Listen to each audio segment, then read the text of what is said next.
யூகேவோட prime minister cash Starmer இருக்கார்ல, அவர் முக்கியமான ஒரு விஷயத்தை இப்போ சொல்லியிருக்காரு. அதான் ஒரு பக்கம் ட்ரம்ப் அவர்கள் சொன்னார்ல, ப்ரொடக்டிவ் டாக் நடந்திருக்கு அமெரிக்காவுக்கு ஈரானுக்கு இடையிலன்னு சொல்லிட்டு, அதை தான் இவர் ரியாக்ட் பண்ணியிருக்காரு.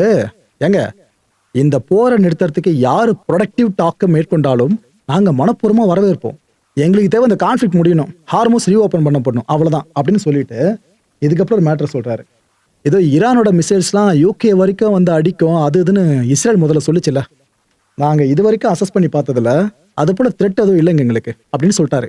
யூகே பிரைம் மினிஸ்டர் சொல்லியிருக்காரு, த்ரெட் அது மாதிரி இல்லை, டீஎஸ்கலேட் பண்ணுற விஷயம் இருக்குல்ல, இது எங்களுக்கு வேணுங்க இப்போ மிடில் ஈஸ்ட் முழுக்க. ஏன்னா எங்களோட சிட்டிசன்ஸ் அங்கே மாட்டிக்கிட்டு இருக்காங்க மிடில் ஈஸ்ட்டில், அவங்கள பாதுகாக்க வேண்டியது எங்களோட பொறுப்பு. ஸோ டீஎஸ்கலேட் பண்ணிடுங்க எப்படியாச்சும். இன்னும் நாம் இந்த போருக்குள்ளே போகலை, நம்மளை ட்ராக் பண்ணாலும் நாம் போக மாட்டோம். பிகாஸ் பிரிட்டிஷ் சிட்டிசன் இருக்கீங்களே, உங்களோட சேஃப்டி தான் எனக்கு முக்கியம். அதை மைண்டில் வச்சு தான் நான் முடிவு பண்ணுவேனே தவிர வாலண்டியராக போரில் குதிக்க மாட்டேன்ட்டு அவர் இப்போ சொல்லிட்டாரு.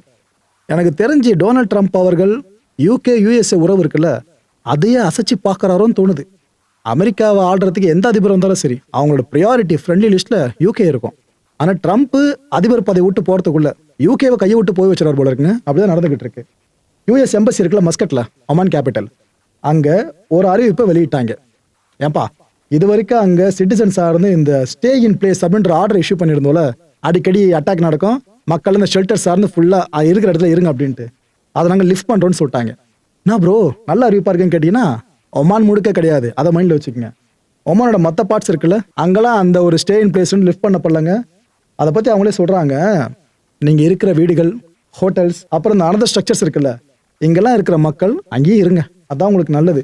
குறிப்பாக அந்த விண்டோஸ் பக்கத்துலாம் போயிடாதீங்கப்பா. ஏதாவது பிளாஸ்ட் நடக்குது, மிசைல்ஸ் வந்து விழுது, ட்ரோன்ஸ் வந்து விழுது அப்படின்னா டெப்ரி வந்து செதறும், பார்த்துக்க, விண்டோஸ் கிட்ட போகாதீங்கன்னு இதை முன் வச்சிருக்காங்க.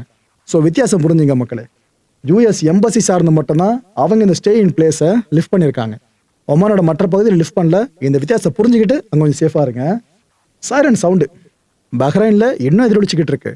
இன்னொரு பக்கம் சவுதி அரேபியா அவங்க இன்டர்செப்ட் பண்ணுற வேலையை அடுத்த லெவலில் கொண்டு போயிட்டே இருக்காங்க. 4 ட்ரோன்ஸ் இப்போ இன்டர்செப்ட் பண்ணியிருக்காங்க.